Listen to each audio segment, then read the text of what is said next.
Asia untuk para senior HR profesional, bekerjasama dengan PMSM Indonesia sebagai komunitas HR terbesar di Indonesia. Dan teman-teman, pada hari ini rekan-rekan semuanya, kita sangat senang sekali kehadiran dua speaker yang akan sharing bagaimana memimpin perubahan, mempersiapkan tenaga kerja kembali. Baik, sambil menunggu partisipan yang lain, apabila rekan-rekan memiliki pertanyaan atau memiliki pendapat, silakan jangan ragu untuk sampaikan di kolom chatnya. Baik, sambil menunggu juga, sesi webinar ini akan dilakukan juga di minggu depan. Jadi teman-teman yang hari ini sempat ikut dan mau mengajak temannya kembali untuk ikut juga, jangan lupa untuk ajak teman-teman Anda semua untuk ikut serta dalam webinar minggu depan pada tanggal 19 Mei 2020 di jam yang sama juga, jam 3 sore.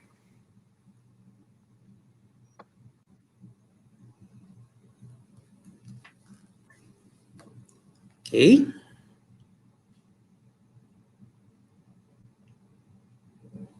Baik, sudah semakin banyak partisipan yang masuk.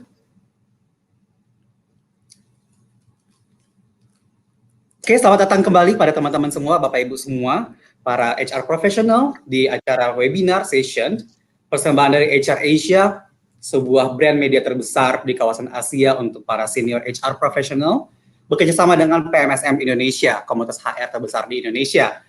Dan tema hari ini kita akan membawakan tema memimpin perubahan, mempersiapkan tenaga kerja kembali setelah pandemi COVID ini. Bagi teman-teman ataupun Bapak Ibu yang ingin memberikan pertanyaan, bisa menanyakan lewat kolom chat yang terdapat di layar Bapak Ibu semuanya. Hari ini tema kita memimpin perubahan, mempersiapkan tenaga kerja kembali, dengan kehadiran dua wanita yang luar biasa, ada Ibu Dina Sitopu dan juga ada Ibu Nita Eltora, yang akan membahas bagaimana perusahaan mereka masing-masing menghadapi COVID yang sudah ada di Indonesia sejak awal Maret kemarin, sampai dengan hari ini 14.265 kasus yang sudah confirm atau terkonfirmasi, dengan angka kesembuhan mencapai 2.881 dan angka kematian 991. Sekadar flashback juga, PSBB sudah dilakukan dari tanggal 10 April kemarin, dan kurang lebih 1 bulan sudah Jakarta sudah menerapkan PSBB. Diikuti juga dengan daerah-daerah sekitarnya juga, Jawa Barat, Jawa Timur, dan kawasan lainnya lagi di Indonesia. Baik, pesertanya sudah semakin bertambah.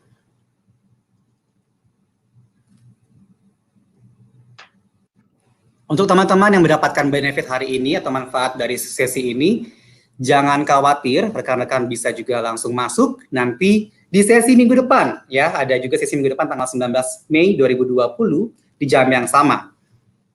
Oke, sudah banyak yang masuk. Halo, salam kenal semuanya, Bapak Ibu praktisi HR. Dan semakin banyak, kita sudah bisa mulai.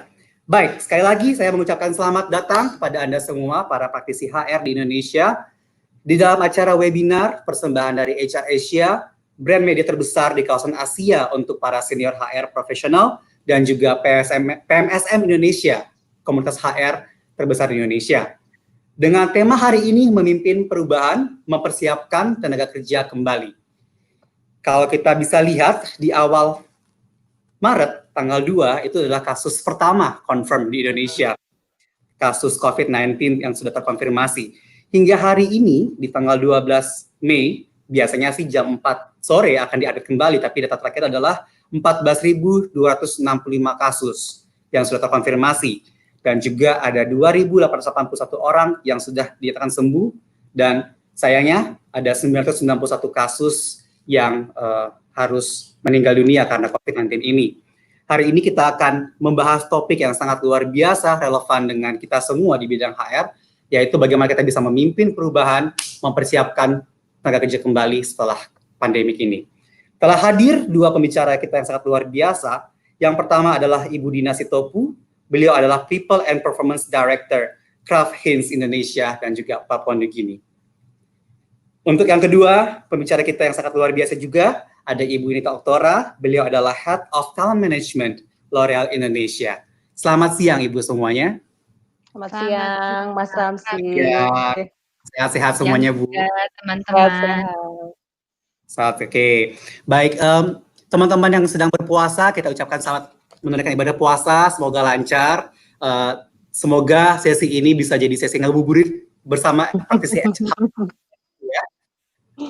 Kita sampai saja di siang hari ini. Baik, sedikit kenalan dulu. Saya ingin kenalan dengan Ibu Dina. Silakan Ibu Dina memperkenalkan dirinya, Bu. Ya, terima kasih Mas Ramsi. Salam kenal juga buat teman-teman praktisi, Bapak dan Ibu, serta Mbak dan Mas kalian yang sudah join di webinar kali ini. Perkenalkan, nama saya Dina Sitopu. Sekarang saya menjabat sebagai People dan Performance Director untuk Kraft Heinz ABC Indonesia, Papua Nugini. Jadi kalau Kraft Heinz ABC itu lebih terkenal sebenarnya brandnya ya, Ramsi ya. ABC, jadi ada kecap ABC, kemudian sambal ABC. Ini sekalian promosi nih Ramsi ya. Gitu ya. Nah, saya di Kraft Heinz beserta dengan teman-teman saya di HR hari ini memohon juga untuk saling berbagi kepada Bapak Ibu sekalian mengenai apa yang kami lakukan di Kraft Heinz. Begitu perkenalan dari saya, Ramsi. Baik, siap Bu Dina. Kita tidak sabar lagi Bu ya untuk mencari tahu apa yang sudah dilakukan dan apa yang akan dilakukan untuk Kraft Heinz sendiri di Indonesia. Oke, selanjutnya kepada Ibu Yenita Oktora, silakan. Terima kasih Ramsi. Halo, selamat siang menjelang sore ya teman-teman juga. Senang sekali ada di sini. Saya Yenita. Kadang-kadang orang panggil saya Yeye ya. Juga mungkin Mas Ramsi nanti kepleset panggil saya Yeye juga gitu. Singkatan dari nama saya. Nggak apa-apa, saya di L'Oréal Indonesia sudah bekerja 10 tahun, lebih dari 10 tahun. Kurang lebih sekarang ini saya kembali di Indonesia sudah hampir setahun. Jadi dengan L'Oréal saya sudah sempat bekerja di beberapa lokasi regional gitu. Nah kebetulan cukup ini ya hangat nih topiknya karena saya juga baru balik ke Indonesia, baru adjust dan kena pandemi gitu. Jadi buat saya juga sesuatu yang sangat mengagetkan. Tapi kita semua happy untuk sharing kira-kira di L'Oréal Indonesia sedang apa sih gitu yang akan kita canangkan ke depannya. Siap, thank you banget Mbak Yeye. Saya panggilannya supaya nggak tegang-tegang semuanya. Oke, baik. Kalau PSBB sendiri sih sudah lebih dari 1 bulan ya. Kita sudah mulai tanggal 10 April. Kalau di Ibu Dina sudah dari kapan ya Bu untuk arrangement-nya Bu? Untuk working from dari rumah nih Ibu nih. Oke, nah kami di Kraft Heinz ABC itu termasuk industri yang diperbolehkan untuk beroperasi karena kita food and beverage. Jadi ada 2 aplikasi yang kita lakukan. Yang pertama diproduksi di pabrik ya, tetap berjalan tentu dengan protokol yang sangat ketat. Termasuk protokol safety dan juga hygiene-nya, dan juga teman-teman yang berada di kantor pusat di Menara Mandiri, kita working from home sejak tanggal 16 Maret, Ramsi. 16 Maret 2020, berarti ini udah minggu ke-9 nih. Minggu ke-9 kita bekerja dari rumah. Iya. Minggu ke-9 ya, Bu. Pertama kali diterapkan langsung split team atau bagaimana ya, Bu? Iya, jadi pertama kali kami menerapkannya adalah semua yang berada di back office itu working from home semuanya, ya, di semua function.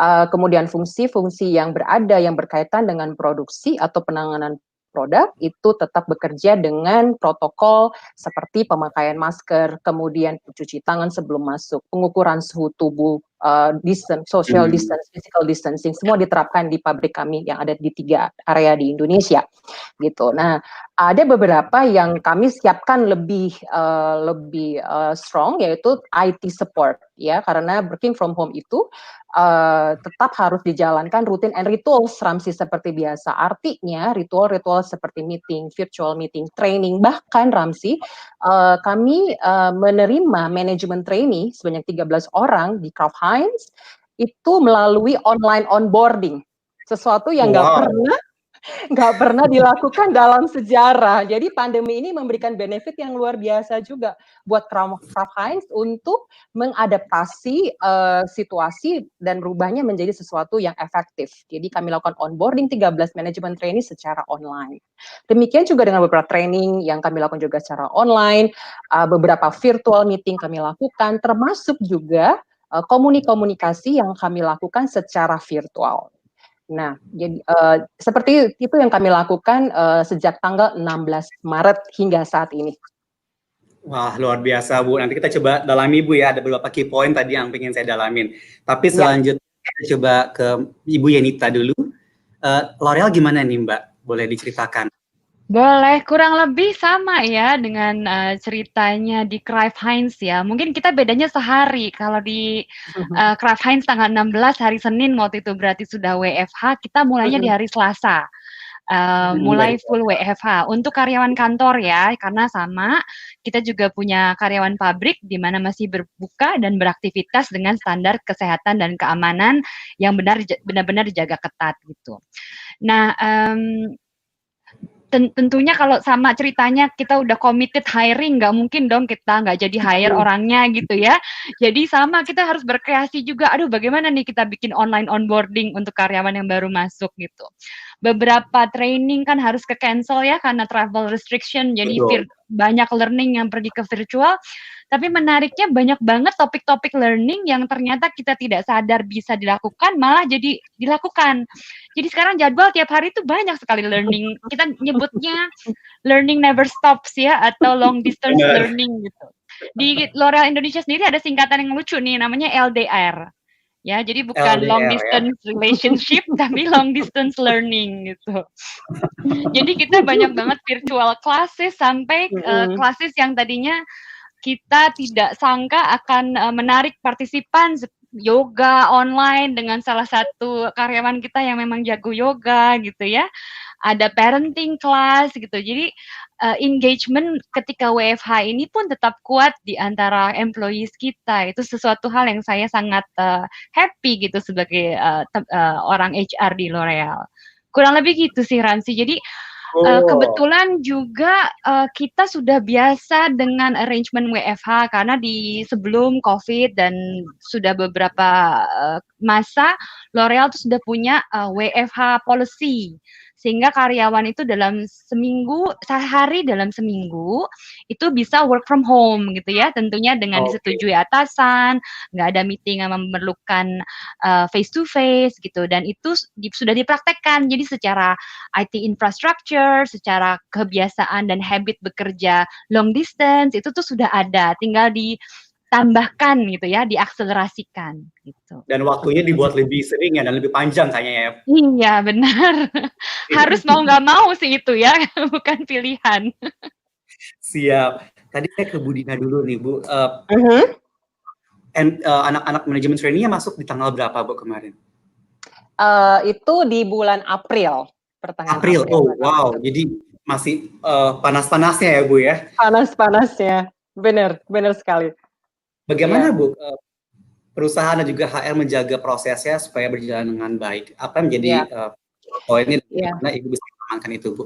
Iya, saya kira begini, sama dengan L'Oreal ya, bahwa kita di Kraft Heinz juga memiliki policy work from home gitu, sehingga teman-teman dari segi produktivitas juga menurut saya tidak ada yang berkurang gitu, hanya saja sekarang waktunya lebih lama. Nah, artinya HR team di Kraft Heinz itu very independent, jadi mereka sudah bisa switch dengan menurut saya lebih gampang untuk memodifikasi programnya, Ramsi.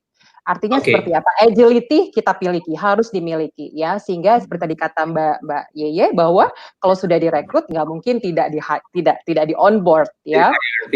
Exactly. Benar ya. Jadi sehingga semua program yang kita sudah programkan sebelum pandemi ini untuk manajemen trainee, termasuk onboard, one-on-one dengan managing director, dengan functional leader, semua kita jalankan secara virtual. Hanya saja yang sifatnya immersion yang harus misalnya ke market atau immersion yang sifatnya harus ke pabrik, itu kita postpone sampai keadaan memungkinkan untuk dilakukan.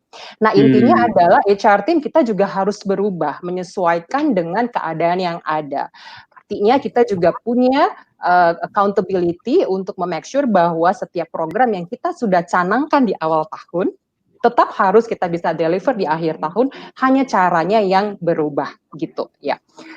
Itu yang pertama. Yang kedua dari sisi produktivitas juga nih Ramsi, artinya karyawan tetap juga diminta untuk memiliki produktivitas yang tinggi selama mereka di rumah. Namun kalau kita di rumah nih, itu nggak sama kayak di kantor ya.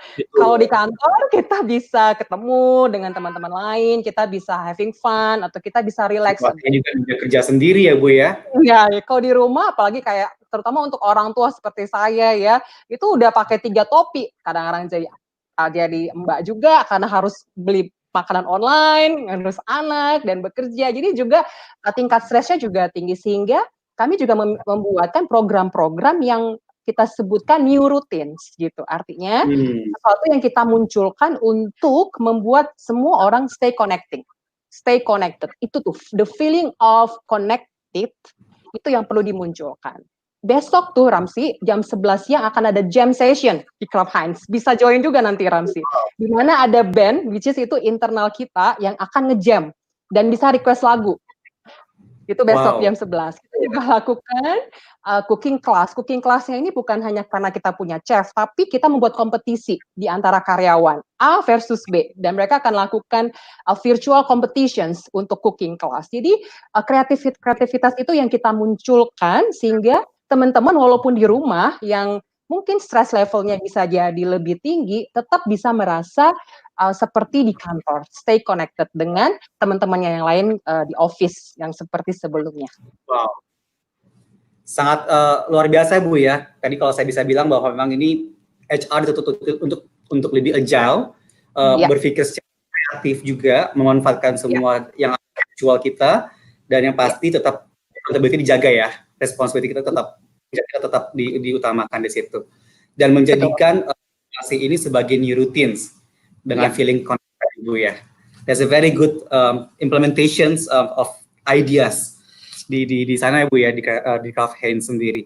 Oke, kalau di L'Oreal gimana Mbak ya? Apa yang berbeda atau apa yang dilakukan berbeda, literally berbeda, benar-benar berbeda, dan juga cukup efektif untuk memaksimalkan kontribusi karyawan, engagement karyawan juga di tengah pandemik ini? Tentunya kurang lebih kayaknya semua orang berusaha untuk meng-engage karyawannya dengan many ways ya, dari yang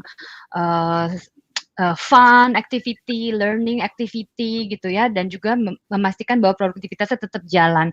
Cuma mungkin satu hal yang bisa saya sharing atau mungkin saya tekankan gitu, yang penting banget gitu, itu role-nya manajer-manajer kita untuk membantu timnya ngerasa engage gitu. Contohnya daily call ya, mungkin kelihatannya simple gitu, tapi kita kalau investasi waktu setiap hari 1 jam, setengah jam untuk ngobrol sama tim, especially in a crisis period gitu ya, itu tuh sangat inklusif gitu buat timnya. Jadi tetap connected, tetap merasa bagian dari bekerja di company yang besar, dan update itu datangnya juga instan gitu, sehingga engagement level tuh tinggi gitu. Nanti secara gradual itu frekuensinya bisa dikurangin gitu. Mungkin sekarang instead of setiap hari gitu ya, sudah bisa dikurangi menjadi 2 hari sekali gitu. Tapi role-nya manager sebagai engagement actor gitu kepada tim bawahnya dan juga mungkin peers-nya itu sangat krusial, dan itu dihidupi di L'Oreal gitu, dari level Menkom, departemen Menkom, kita semua punya meeting dengan tim memastikan bahwa mereka tetap stay motivated gitu. Bagaimana Mbak caranya bisa membuat para manajer ini atau line managers ini sampai dengan level senior eksekutif pun juga sampai mau melakukan itu dan rutin melakukan itu? Kalau ditanya mau atau tidak, kita mungkin nggak pernah tanya Anda mau apa enggak gitu, tapi sebenarnya kayaknya naturally ya sebagai leader, apalagi kita di L'Oreal kebetulan orang-orangnya itu sangat committed gitu ya, very passionate about what they do, they want to deliver result gitu. Jadi hasil produktivitasnya tuh terasa tidak terlalu apa Reduksi ya karena ya tereduksi lah gara-gara COVID ini. COVID ini Justru ya. yang ada togetherness-nya, rasa kebersamaan bahwa kita harus bisa sama-sama gitu mengatasi kendala dan kesulitan di mana marketnya seperti ini saat ini gitu. Saya sih terus terang cukup kagum sama tim kita, tim sales kita gitu kan ya, karena di masa sulit seperti ini tentunya kalau bisnis FMCG banyak toko yang tutup gitu Benar. kan, banyak juga yang mungkin dari tokonya nggak mau terima salesman masuk gitu, cuma Betul. spirit dan daya juang dan fight-nya teman-teman kita di lapangan itu mereka real heroes-nya kita nih gitu. Begitu juga orang-orang yang berusaha jualan di e-commerce kan, karena larinya sekarang jualan banyak yang ke arah channel e-commerce ya. Benar. Jadi untuk mensejahterakan karyawan L'Oreal gitu, tentunya kita butuh revenue kita, sales revenue ya, supaya kita bisa keep bisnisnya L'Oreal dan juga tetap mensejahterakan karyawan L'Oreal. Kita harus menghargai ini usahanya dari tim sales kita di lapangan dan juga di head office yang benar-benar committed gitu dan engage. Makanya mungkin perasaan kebersamaan di L'Oreal dan engage cukup tinggi untuk sama-sama deliver result gitu. Baik, keren banget. Masuk ke topik berikutnya nih, bagaimana kita bisa tetap menjaga produktivitas dalam artian kan KPI sudah ditentukan di awal tahun, apapun namanya, ada yang pakai OKR, ada yang pakai KPI juga gitu. Tapi kan sudah ditentukan di awal tahun, tiba-tiba, boom, Maret langsunglah kita kena COVID gitu. Langsung sudah mulai ada penyesuaian juga gitu. Kalau dari Craft sendiri seperti apa ya Bu? Apakah ada penyesuaian terhadap target, kemudian bagaimana ini bisa dimonitor sampai dengan level individu, bahkan kalau kita bisa bilang gaya kerjanya pun juga baru kan ya, commuting seperti ini, masing-masing tercapai bisa gitu. Monggo Bu. Iya, terima kasih Ramzi. Kraft Heinz selaku multinational and global company, tentu kita juga memiliki beberapa formula ya, Ramzi, in terms of performance management gitu ya.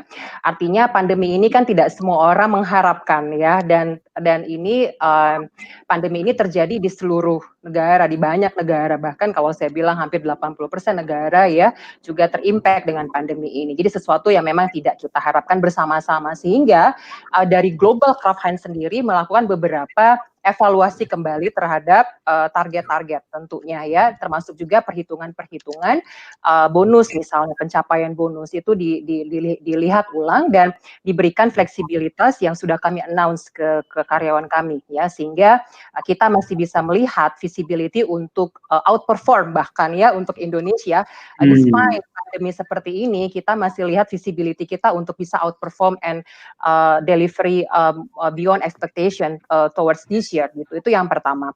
Yang kedua, kebetulan kita juga memasuki masa-masa MBO, kita sebut Management Business by Objective, di mana kita setting KPI ya di bulan Maret, April ini.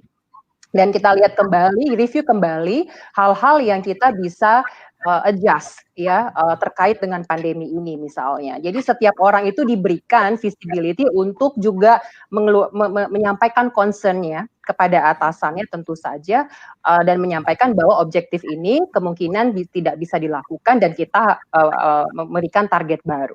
Jadi intinya adalah bagaimana membuat setiap karyawan itu feeling engaged dan juga motivated, produktivitasnya tetap tinggi dan mereka bisa tetap di-recognize gitu, di-appreciate gitu by the end of the year dari company sendiri gitu ya.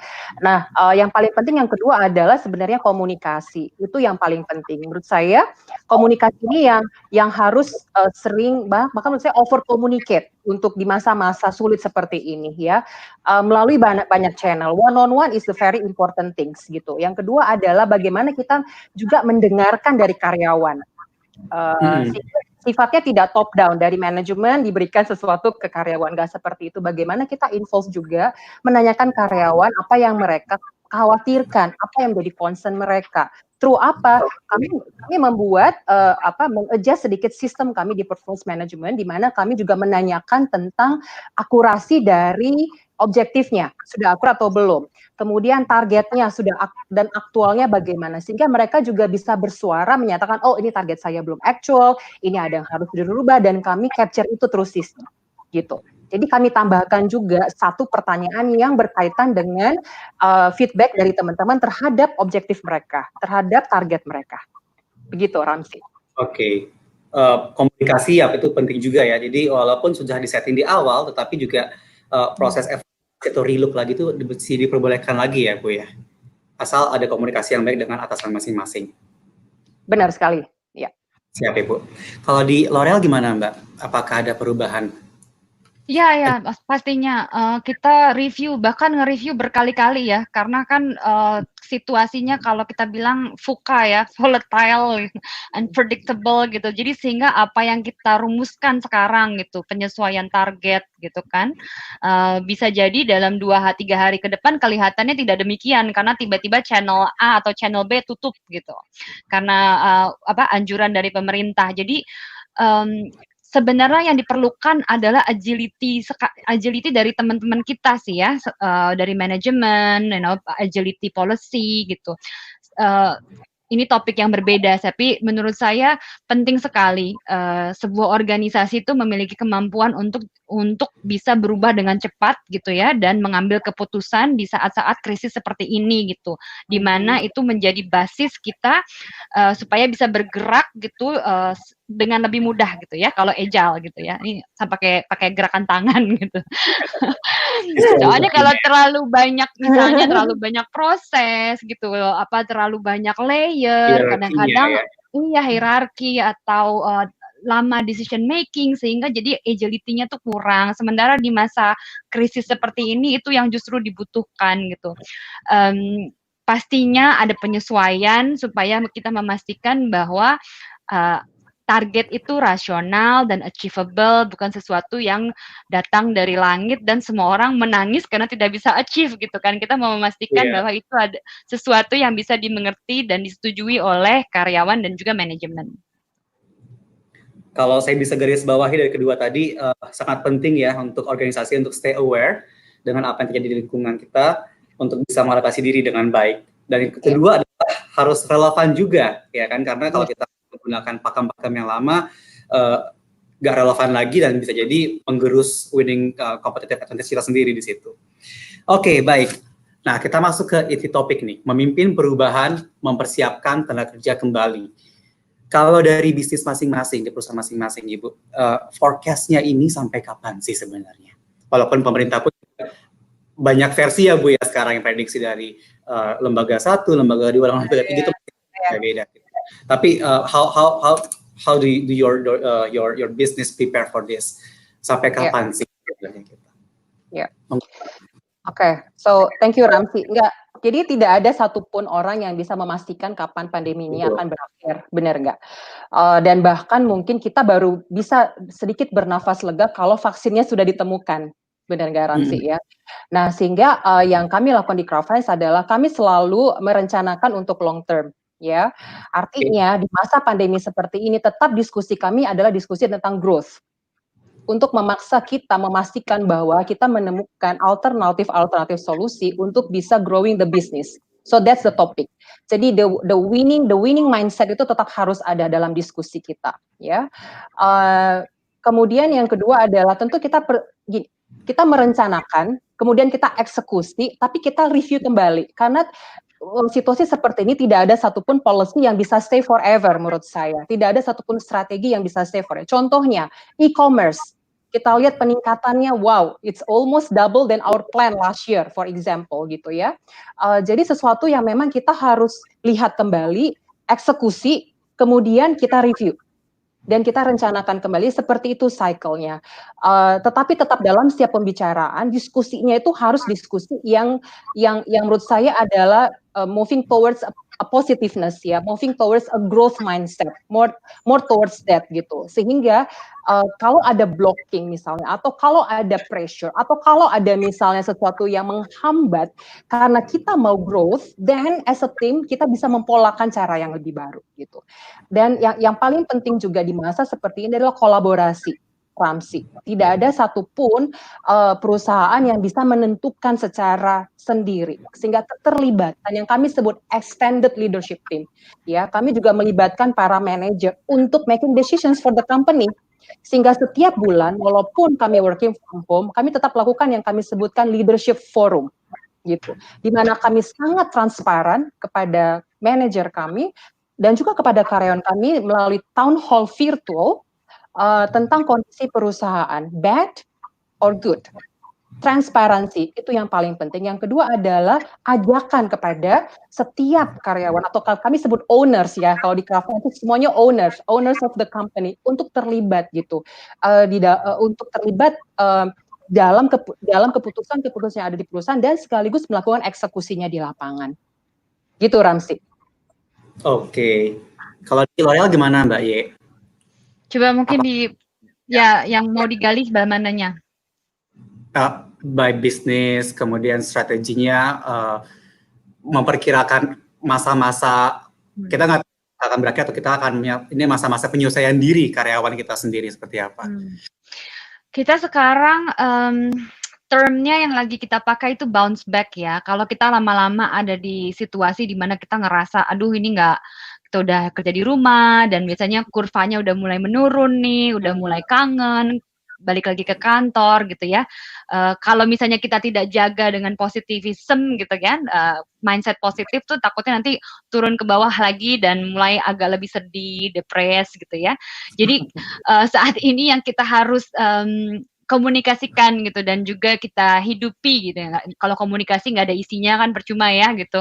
Dihidupi oleh tim L'Oreal itu adalah bounce back strategy gitu ya. Bounce back strategy itu juga responsibility tanggung jawab daripada semua manajer-manajer kita gitu. Kita mulai berpikir skenario coming back, kembali ke kantor gitu. Kembali ke kantor, apa sih yang harus kita perhatikan, safety-nya seperti apa, keadaan kesehatannya bagaimana gitu kan, new ways of working-nya seperti apa, karena mungkin sekarang berbeda lagi gitu, setup meeting, penerimaan tamu ya, detil-detil mengenai hal-hal seperti itu harus sudah kita pikirkan dan kita buatkan guideline gitu ya, untuk semua karyawan mengerti apa yang harus diharapkan ketika mereka sudah mulai kembali bekerja gitu. Yang paling penting tadi juga yang Bu Dina sampaikan gitu ya, kita harus listen gitu, karena setiap orang kan punya story, cerita yang berbeda-beda ya, dan pandemi itu mungkin mempengaruhi setiap karyawan kita di situasi yang berbeda. Mungkin ada yang memang kehilangan anggota keluarga, atau memang mereka experience ketidaknyamanan yang sangat luar biasa. Jadi role-nya manager itu penting sekali di masa seperti ini untuk listen, communicate gitu, dan juga mengengage ya timnya dengan memastikan bahwa kita akan grow together gitu di dalam organisasi ini, mengatasi keluar dari masa pandemi ini. Kurang lebih kayak gitu sih yang bisa saya share ya. Siap, Bu. Garis besarnya adalah tidak ada yang bisa memprediksi ini sampai kapan selesainya. Tapi rasanya dari kedua best practice yang di masing-masing company ini adalah membuat internally settled dulu dengan situasi seperti ini. Karyawannya juga sudah dibuat lebih settled. Dari level strateginya pun juga akan lebih agile, bisa menyelesaikan sesuatu. Dan yang terakhir adalah tetap produktivitas juga ditunjang, walaupun kita nggak pernah tahu sampai kapan end of this kind of. Sedikit lagi Bu, melihat kurang lebih hampir 9 minggu, ya kan, masing-masing hampir 9 minggu melakukan working from home arrangement. Apakah ada yang berubah, perilaku dari karyawan akan berubah setelah ini selesai? Oke, kalau perilaku menurut saya sih itu tidak berubah ya perilaku, tapi kebiasaan yang mungkin kebiasaan yang mungkin berubah. Artinya kita perlu meningkatkan kesadaran untuk menjaga kebersihan ya. Kami akan luncurkan yang kami sebut komunikasi untuk return to office, di mana nanti akan juga disampaikan apa sih yang perlu kita lakukan pada saat teman-teman balik ke kantor. Contoh akan ada pengecekan suhu tubuh, pemakaian masker, kemudian ada physical distancing 1,5 meter gitu. Dan kami akan memulai dengan grouping dulu Mas Ramsi. Ya, jadi grup Oke. A, grup B, grouping. Kenapa? Karena untuk memastikan bahwa 1,5 meter physical distancing itu terjaga. Ya, kemudian kami juga mengeluarkan aturan-aturan terkait dengan penerimaan tamu, contohnya travel itu juga masih dibatasi untuk saat ini. Kalau critical banget dan kita akan lakukan diperbolehkan untuk traveling. Jadi travel policy juga akan di-adjust accordingly. Namun kami memberikan greater flexibility also gitu karena working from home memang sudah pernah dilakukan. Tetapi anxiety akan semakin tinggi tentunya ya. Teman-teman mungkin ada yang masih worry dengan saya naik public transport aman nggak ya? Saya boleh nggak working from home dulu? Itu kami tetap akan berikan flexibility itu ya. Lalu juga kebetulan kami ada live well program Mas Ramsi di mana salah satu pilarnya adalah tentang mental wellness. Di mana di program kami ini kami juga bekerja sama dengan konselor-konselor yang tersedia 24 jam bagi teman-teman yang ingin berdiskusi terkait dengan mental wellness atau mental health. Kita nggak pernah tahu ya bahwa teman-teman itu butuh untuk curhat dengan konselor-konselor dan kami menyediakan itu juga untuk karyawan. Artinya gini, karyawan itu harus merasa aman dan nyaman sehingga mereka bisa produktif. Kalau perasaan itu tidak ada, itu akan menggerus produktivitas. Nah, ya sebagai HR kita harus memiliki berbagai macam cara dan strategi untuk memastikan bahwa teman-teman kita itu datang ke kantor dengan aman dan nyaman, begitu. Siap, Setuju keren. banget itu aman dan nyaman dan Aman dan sehat nyaman. ya dan Dan sehat. sehat. Tadi Bu di L'Oréal pun juga akan mengutamakan keselamatan juga dan juga keamanan dari karyawan sendiri ya. Seperti Tentunya.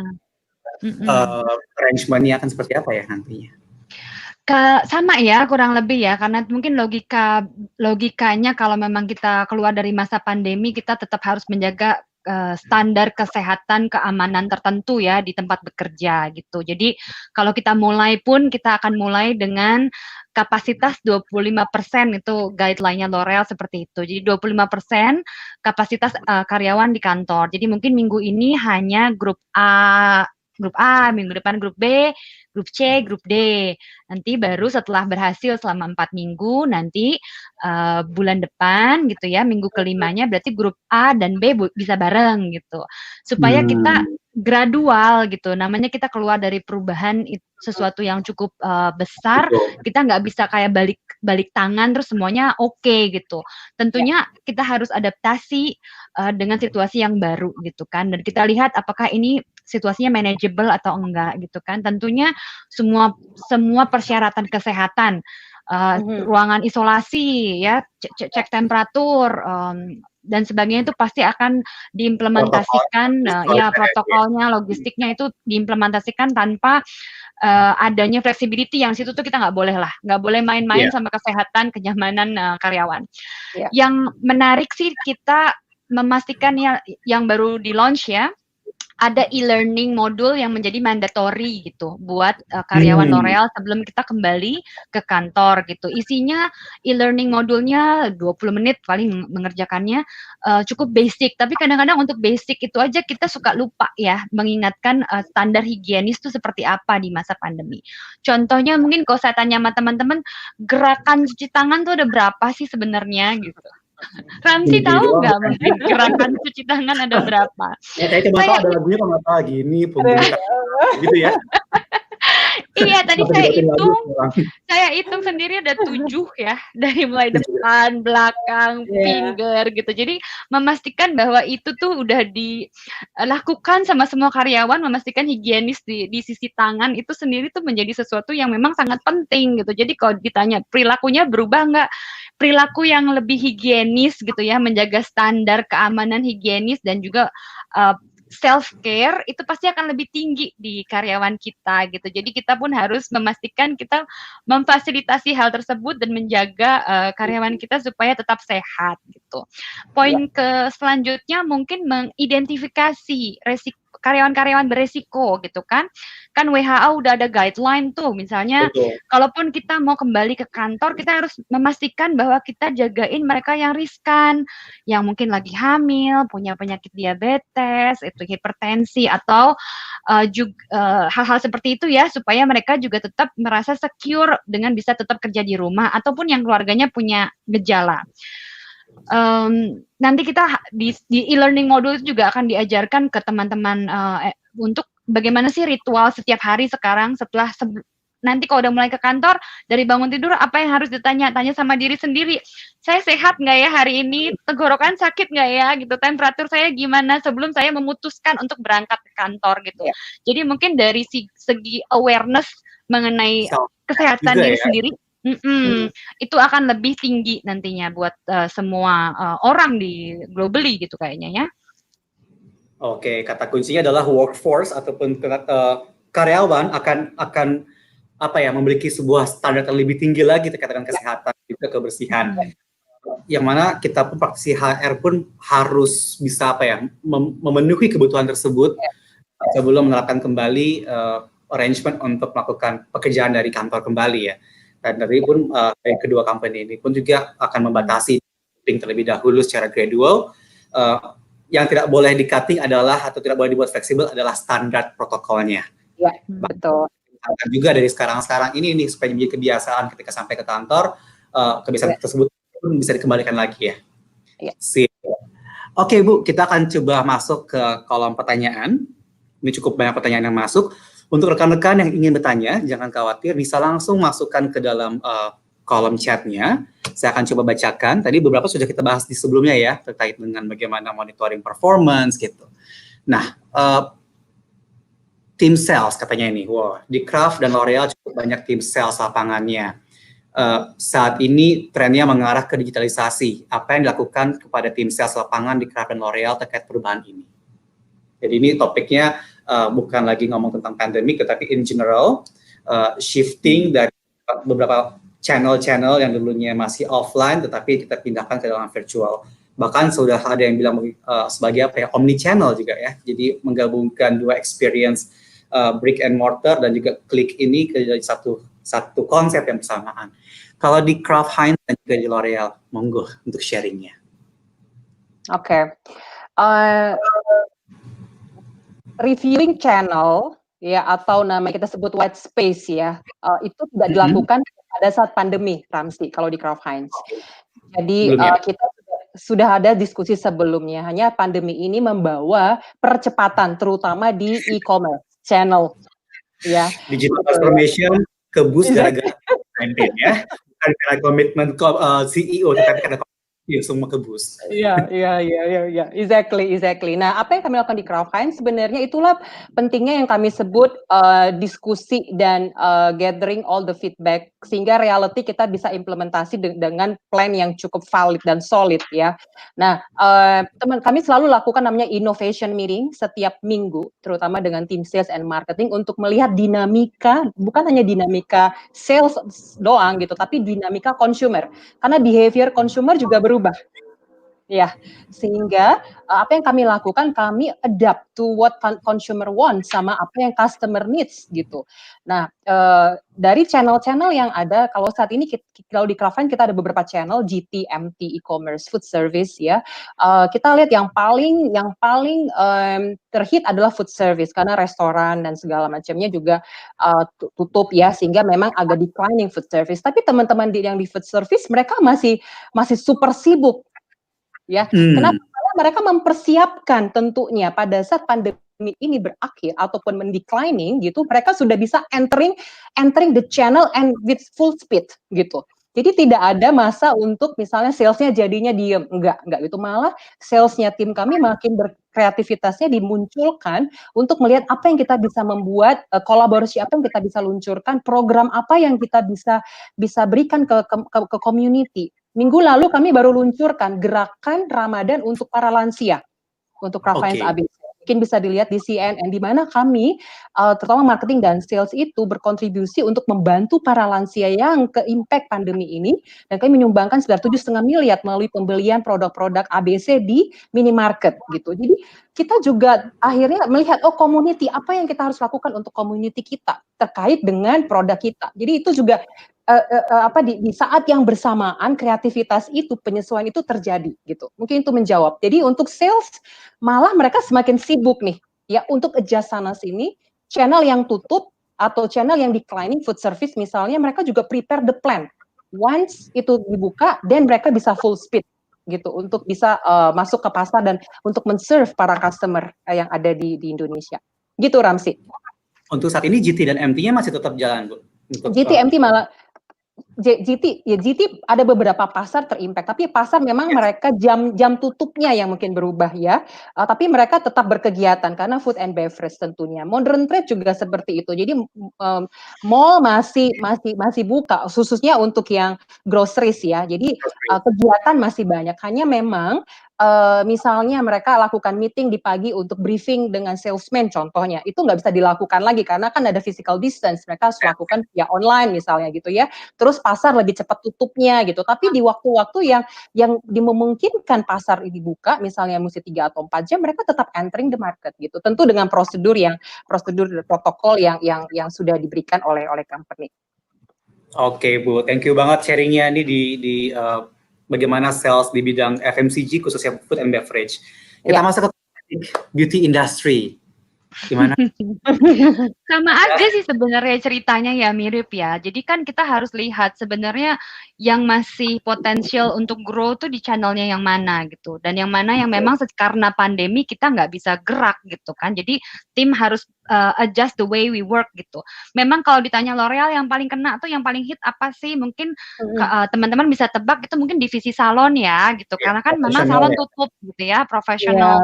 Salon tutup sehingga hairdresser kita pun tidak bisa bekerja gitu ya, sehingga produk kita di salon pun kurang jalan. Tapi itu tidak menutup sama sekali kreativitas daripada tim sales kita untuk tetap bisa jual barang gitu ya, untuk tetap bisa boost sales.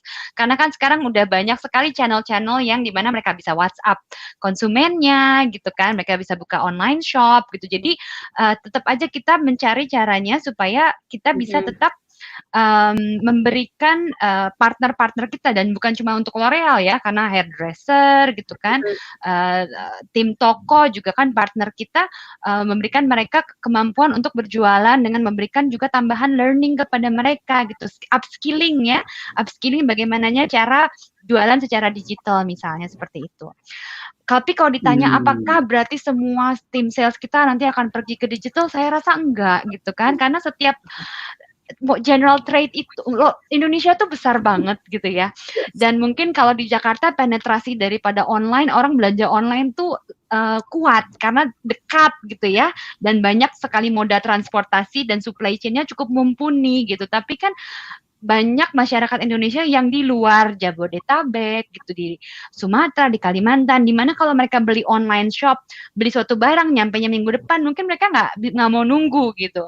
Jadi tetap aja kehadiran general trade stores itu tetap penting. Jadi tim sales kita yang GT juga tetap penting kehadirannya di overall tim salesnya L'Oreal. Kurang lebih gitu sih. Jadi kalau khawatir apakah nanti semuanya bergerak ke e-commerce, saya rasa enggak gitu. Enggak. Baik. Kalau saat pandemi seperti ini bagaimana Mbak Ye? Tim salesnya tetap jalan di lapangan gitu atau stop dulu? Arrangement tertentu? Tergantung. Tapi mungkin ada penurunan jumlah toko yang dikunjungi nggak sih? Ya, ada penurunan karena kan nggak semua toko tutup. Tapi yang paling penting adalah kita memastikan protokol lagi ya, hygiene standard dan juga support daripada company gitu. Mungkin kalau belum dengar, L'Oreal itu kemarin produksi hand sanitizer. Kan L'Oreal nggak pernah tuh produksi hand sanitizer. Kita produksi hand sanitizer gitu ya dengan brand Garnier, kayak apa ya, proyek sulap gitu. Dalam seminggu tim factory kita berhasil membuat hand sanitizer gitu, dan itu dibagikan pertama kali tentu ke garda depannya kita gitu, tim salesnya kita gitu kan. Itu adalah salah satu. Terus kita juga hasil dari produksi itu juga kita share juga, kita berikan juga kontribusinya kepada garda depannya medical Indonesia gitu. Jadi kita mendonasikan alcohol based sanitizer itu ke medical profesional, Gojek supir Gojek gitu ya, juga jurnalis gitu. Kita juga kerjasama sama non-profit organization namanya Dokter Share dan PK. Jadi di saat pandemi ini juga L'Oreal berusaha untuk membantu Indonesia supaya kita bisa mengatasi ini bersama-sama gitu. Yang paling menarik mungkin kan ada research institute ya namanya Ekman gitu. Jadi kita tuh punya memberikan research grant di mana si Ekman ini aku tuh bukan orang teknik ya, tapi genom gitu. Jadi mereka melihat genomnya corona tuh ada apa sih gitu khusus Indonesia, dan kita memberikan grant kepada institut ini gitu. Jadi total effortnya kita kurang lebih 32 billion ya Indonesian rupiah so far gitu untuk membantu Indonesia. Luar biasa. Selain menjaga karyawan, menjaga bisnis, juga tetap masih ada kontribusinya ya masing-masing, baik pun Kraft Heinz dan juga Indonesia sendiri. Oke, kita tadi sudah dijawab juga ya terkait dengan bagaimana L'Oreal menjaga tim salesnya di lapangan. Tadi ada pertanyaan di atas. Saya masuk ke berikutnya nih. Boleh dong, ini dari Herman Chan. Boleh di-share how to build creativity thinking in L'Oreal dan juga Heinz. Ini karena ada yang mengatakan orang kreatif itu hanya yang di creative industries gitu, misalnya di agensi, pariwisata, FMCG, karena pasnya cepat ya mungkin juga akan ada creativity tapi harus dijagain pakem-pakemnya. Bisa membangun kreativitas di masing-masing perusahaan ini. Oke. Monggo.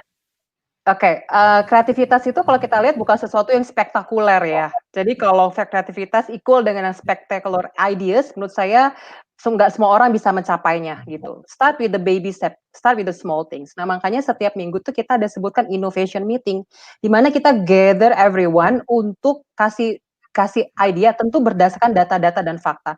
Pertama kita harus punya data yang akurat dong, ya, untuk bisa kreatif gitu ya, supaya kita bisa memberikan solusi terhadap problems gitu, atau kita memberikan solusi terhadap perubahan yang ada. Jadi tepat sasaran gitu, kreativitasnya. Bagaimana caranya? Satu, dengan brainstorming. Itu ide itu sesuatu yang menurut saya harus dilakukan dan secara rutin dilakukan. Data-data secara lengkap data-data yang terupdate, yang terkini dan faktual, baik berdasarkan kita langsung datang ke market misalnya, atau dari referensi-referensi, atau juga dari industri-industri lain gitu, ya. Jadi itu kreativitas itu munculnya dari sana. Yang kedua adalah bagaimana kita mengeksekusi, karena kalau ide hanya sekedar ide, itu nggak akan terjadi sesuatu tindakan yang kreatif. Jadi benar-benar dieksekusi, ya kan, dan kita siap juga untuk fail. Jadi siap untuk fail, dan kita bisa antisipasi kalau ini tidak bisa dilakukan, dan kita harus lakukan apa. Sehingga yang namanya continuous improvement itu tetap dilakukan dengan awal kreativitasnya, diawali dengan kreativitas tentunya. Jadi action is very important also, not only the idea but also the actions. Gitu. Ada program apa Bu yang dilakukan, Bu? Ada program-program apa aja yang sudah dilakukan Kraft Heinz untuk memboost kreativitinya saat ini? Ya, yang satu ya tadi innovations meeting, di mana sales and marketing duduk bareng 4 jam setiap bulan, itu yang pertama ya. Yang kedua adalah kita lakukan kunjungan ke pasar, di mana itu beberapa cross function kita lakukan. Contohnya nih, ya kedua. Yang ketiga adalah R&D team. Mereka berperan juga untuk melihat formula-formula yang ada, ya kan. Kreativitas itu kan tidak hanya yang terlihat, tapi juga dari ingredients, dari packaging, itu tuh bisa dilakukan banyak productivity, termasuk juga approach to channel, approach to consumer, itu juga kreativitas. Jadi menurut saya start dengan brainstorming, tidak hanya dari satu fungsi, tapi cross function. Start with that first, terus berani mengemukakan ide itu. Karena orang Indonesia kan malu, nanti ide saya ini cuman sekedar ini nih gitu ya, kayaknya aduh ini simple banget. Itu kita jangan takut, dan kita harus membuatkan wadahnya di mana orang bisa dengan berani menyalurkan kreativitasnya. Jadi itu harus disediakan di dalam suatu perusahaan, wadahnya. gitu. Wadahnya. Jangan takut untuk ide karena tidak ada ide yang buruk ya, ataupun pertanyaan-pertanyaan pun ya. Jadi tetap itu harus dilakukan dengan seksama di situ. Gimana Bu? Seperti apa? Kayaknya sih saya nggak perlu banyak nambahin dari Bu Dina ya, kayak cukup lengkap. Tapi mungkin kita punya yang namanya simplicity behavior gitu. Simplicity behavior tuh ya namanya branding ya, tagline gitu. Tapi di dalam behavior itu tuh ada beberapa value yang kita berusaha implementasikan di L'Oreal gitu. Salah satunya adalah test and learn is the new perfection gitu. Jadi buat kita secara company gitu di perusahaan, kita berusaha menghidupi value dan filsafah ini gitu, bahwa test and learn is the new perfection gitu. It's okay to fail gitu kan, as long as ada frame and trust, soalnya kan kita biasanya kadang-kadang mikir yang seperti Ibu bilang gitu, takut, nggak berani gitu. Tapi kalau kita secara manajer memberikan frame, trust-nya ada, sehingga employee-nya pun bisa punya test and learn approach gitu. Memang berkesinambungan lah, bukan cuma sekedar dari seorang individu bisa kreatif apa tidak, tapi situasinya, leadership style-nya gitu ya, itu harus mendukung supaya creative thinking itu memang keluar gitu dan disupport, di-endorse gitu. Iya. Keren. Mbak, ini ada Mbak Yeye ini spesifik. Gimana cara L'Oreal untuk tetap mengembangkan kompetensi pegawai dalam masa pandemik? Tadi ini dari Siti Rahma ya. Tadi di awal Bu Yenita sudah sempat menyinggung tuh masalah LDR ya, long distance learning. Juga banyak pengembangan modul ke mempersiapkan back to business again, back to office. Tapi dari sekarang pun sudah dicicil 20 menit kalau nggak salah tadi. Nah, boleh dicetak ada program-program apa lagi dimunculkan dari learning ini? Boleh. Jadi ada program yang muncul karena pandemi, maksudnya ada topik yang muncul karena pandemi gitu ya, yang hot gitu. Misalnya bahkan sampai ke stress management gitu, atau menjaga work life balance ketika di rumah. Karena kalau di rumah buka laptop bisa sambil duduk, bisa sambil di ruang makan, jadi akhirnya nggak lepas-lepas dari laptop gitu kan. Jadi orang yang stres juga gitu. Ada yang seperti yang ya, juga banyak rebahan tuh sekarang.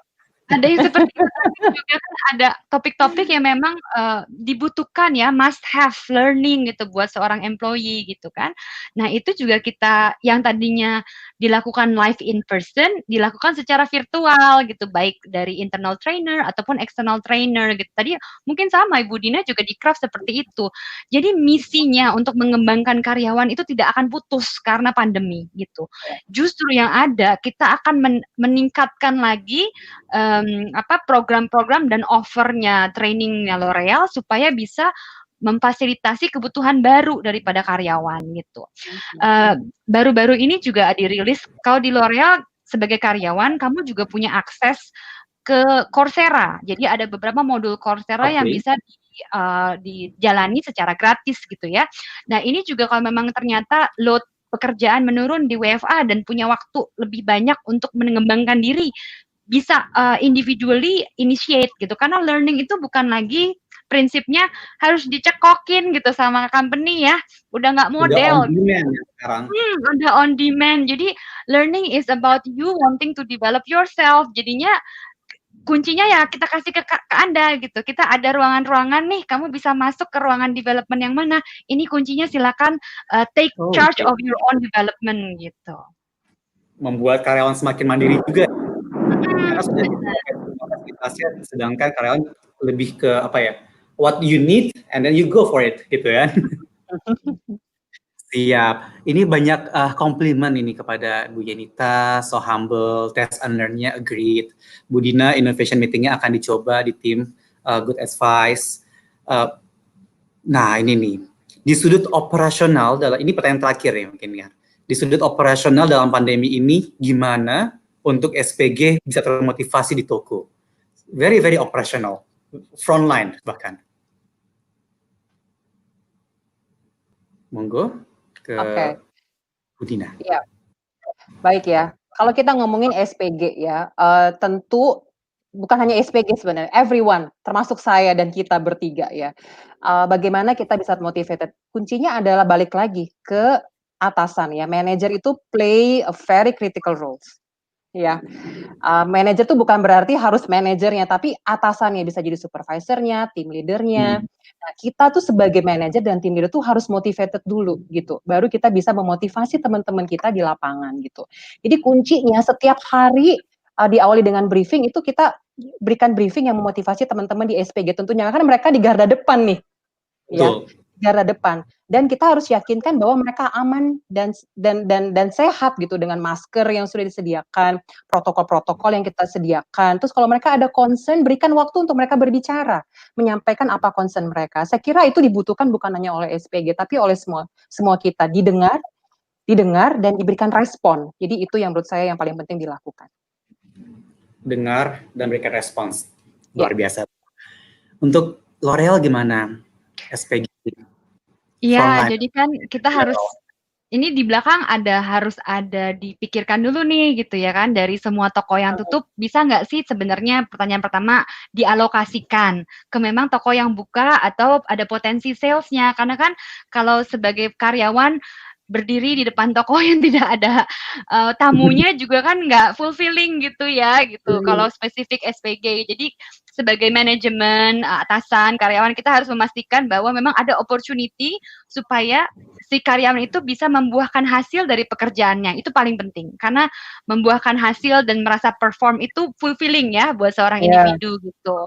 Nah, benar saya cuma mengekokan apa yang Ibu Dina bilang gitu kan. Engagement itu adalah kuncinya, engagement dari tim manajer, sesama SPG, dibikinin WhatsApp group misalnya untuk saling sharing dan memotivasi diri gitu kan. Dan juga tentunya kalau seandainya sudah merasa agak lebih drop dan butuh bantuan untuk pihak netral kan pasti ada employee assistance program ya yang tadi juga Bu Dina sharing gitu. Biasanya bisa telepon ke konselor atau psikolog untuk bisa membantu meningkatkan motivasi lagi gitu untuk kalau seandainya memang sudah sampai tahap itu. Oke. Baik, sudah nggak kerasa 1 jam kita ngobrol-ngobrol. Masih ada pertanyaan. Ini very last. Ini terakhir banget ini. Kalau saat ini turnover ada jadi isu nggak ya di tengah pandemik ini dan ada ketakutan nggak bagi masing-masing perusahaan untuk meretain karyawannya masing-masing dan how would you do differently di tengah pandemik ini? Mungkin dari Mbak Yenita dulu ya Bu ya. Silakan Mbak Yenita. Takut kehilangan karyawan nggak di tengah pandemi gitu? Maksudnya pertanyaannya. Iya. Saya sih sebagai HR selalu takut kehilangan karyawan. Pandemi itu takut ya. Jadi kan kita harus memastikan ya gitu bahwa semua kebutuhan karyawan itu terfulfill gitu ya. Terakomodasi dengan baik of course gitu dari semua performance-nya, kesejahteraannya, kenyamanannya gitu. Jadi berusaha meretain karyawan ya dengan itu gitu. Kalau biasanya kalau di company itu biasanya ada score engagement gitu ya. Jadi score engagement-nya itu harus tinggi. Kalau score engagement-nya tinggi, biasanya karyawan akan cenderung untuk stay dan committed sama perusahaannya. Jadi HR action yang kita lakukan adalah memastikan bahwa pendapatnya daripada karyawan, unhappiness-nya tuh terdengar sampai ke level manajemen. Apa sih yang mereka minta improve? Mereka tuh kurang happy di mana sih? Apa sih hal-hal yang bisa kita perbaiki tahun depan? Nah, itu salah satu caranya untuk kita memastikan bahwa top talent-nya kita tetap engage dan committed terhadap company. Kurang lebih gitu sih. Kalau dari Kraft Heinz seperti apa, Bu? Iya, hampir sama ya dengan Mbak Yeye ya. Saya kira semua company retention itu menjadi satu pilar yang nggak bisa dan nggak akan berubah sepanjang masa. Ya, jadi sama juga dengan Kraft Heinz, kami melakukan banyak banget hal ya untuk retain people dan termasuk di pandemi ini kami berusaha untuk memastikan bahwa teman-teman merasa tetap engage gitu loh, walaupun mereka tidak melihat satu sama lain gitu ya. Itu yang pertama. Yang kedua, semua program at the end is about people retention. Ya kan, bagaimana kita bisa stay di company, misalnya kayak Mbak Yeye udah 10 tahun tadi saya dengar di L'Oreal ya. 8 tahun ya, 8 tahun gitu ya. Jadi bagaimana kita make sure bahwa memang people is very very the ownership-nya ada dan mereka engage untuk bisa berkontribusi di satu perusahaan ya. Nah, sehingga HR karena kita semua ini majority adalah HR practitioner, kita memiliki peran yang sangat kritikal nih Mas Ramsi ya. Saya ajak HR bahwa kita adalah the power of the business gitu. Kalau engine kita menyala-nyala terus, saya yakin ya itu bisa ngedorong laju perusahaan dengan lebih cepat gitu. Engine dari bisnis HR di situ ya. Jadi jangan lupa. Jangan lupa. Kita masuk statement dari masing-masing. Kita minta kepada Ibu Yenita dan juga Ibu Dina untuk memberikan sebuah closing statement, mengajak rekan-rekan HR semua untuk lebih positif lagi. Silakan. Ke Bu Yenita dulu mungkin. Oh boleh, oke. Jadi begini tadi Mbak. biasanya saya menunggu Ibu Dina selesai. Teman-teman, terima kasih banyak untuk waktunya sharing bersama saya. Sayangnya saya nggak bisa lihat satu-satu, tapi saya yakin bahwa kita semua positif semangat untuk keluar dari masa pandemi ini dan bersama-sama menciptakan kesejahteraan yang lebih baik untuk karyawan kita masing-masing. Kolaborasi untuk sama-sama menciptakan karyawan. Itu penting. Thank you banget Mbak Yenita. Silakan ke Bu Dina. Teman-teman, terima kasih sudah ikut di sesi ini, meluangkan waktu untuk mendengar kita berdua untuk sharing. Mudah-mudahan ada beberapa insight yang bisa teman-teman ambil dan praktekkan di tempat teman-teman masing-masing. Yang kedua adalah kita akan go through this together ya. This pandemic is not only for certain people, it's for all of us, all level gitu. Jadi mari kita berempati teman-teman melalui program-program kita tentu saja. Dan kita bersyukur kita masih ada di dalam satu company ya, sehingga melalui kolaborasi, melalui pandemi ini malah kita harus semakin dekat satu sama lain. Program-program itu hanya menjadi suatu program. Kalau tidak hidup seperti kata Mbak Yeye, mari kita hidupi program-program itu dan tidak ada program yang jelek. Kalau kita belum melakukan satu program yang baru, program yang ada kita teruskan gitu, dan saya yakin hasilnya akan ada. So there will be a light at the end of the tunnel, Mas Ramsi dan Mbak Yeye dan semua teman-teman, and we will go through this together. HR. Luar biasa. Kita berada di badai yang sama, tapi mungkin di perahu yang berbeda-beda ya. Perahu yang berbeda-beda. Ya. Tetapi perahu beda-beda ini bukan berarti kita nggak bisa saling komunikasi dan saling membantu dengan perahu-perahu lainnya. Karena badai juga kita nggak pernah tahu sampai kapan, apakah akan semakin kencang anginnya berhembus ke depan, tetapi yang membuat kita adalah karena kita bersama-sama di HR. Dan kita yang bisa membangun komunikasi dengan baik, dan bagaimana kita bisa jadi engine bagi bisnis kita masing-masing. Terima kasih kepada Bu Dina dan juga kepada Ibu Yenita atas sharingnya hari ini. Praktisi HR semuanya yang ingin berbagi apresiasi, silakan masukkan ke dalam komen live-nya. Bisa memberikan 10 deh gitu kata-kata apresiatif kepada pembicara kita ataupun kepada rekan-rekan HR lainnya yang masih bertugas sampai saat ini menjadi garda terdepan untuk meningkatkan engagement dan juga produktivitas karyawan di tengah masa pandemi ini. Silakan berbagi komen apresiatif kalian rekan-rekan semuanya di live comments. Dan acara ini, acara webinar memimpin perubahan mempersiapkan tenaga kerja kembali dipersembahkan dan juga diselenggarakan oleh HR Asia, brand media terbesar di kawasan Asia untuk para senior HR professionals dan juga PMSM Indonesia, komunitas HR terbesar di Indonesia. Dan jangan lupa untuk saksikan webinar berikutnya di minggu depan dengan topik yang tidak kalah serunya dengan pembicara-pembicara yang akan segera di-announce sedikit lagi, di mana itu di tanggal 19 hari Selasa minggu depan tanggal 19 Mei 2020. Jamnya sama, jam 15.00 sampai dengan pukul 16.00. Jadi jangan lupa untuk rekan-rekan semuanya ikut subscribe. Saya Ramsi, beserta pembicara kita, 2 orang yang sangat luar biasa. Kita berikan apresiasi yang luar biasa dulu kepada pembicara kita. Thank you banget Ibu Dina, thank you banget Mbak Ye sudah sharing hari ini. Kita pamit undur diri, dan jangan lupa untuk subscribe juga ya YouTube channelnya HR Asia, untuk teman-teman semuanya bisa mendapatkan update acara-acara berikutnya. Baik, pamit undur diri, saya Ramsi dari Mulai Industri Indo, sampai ketemu di event berikutnya.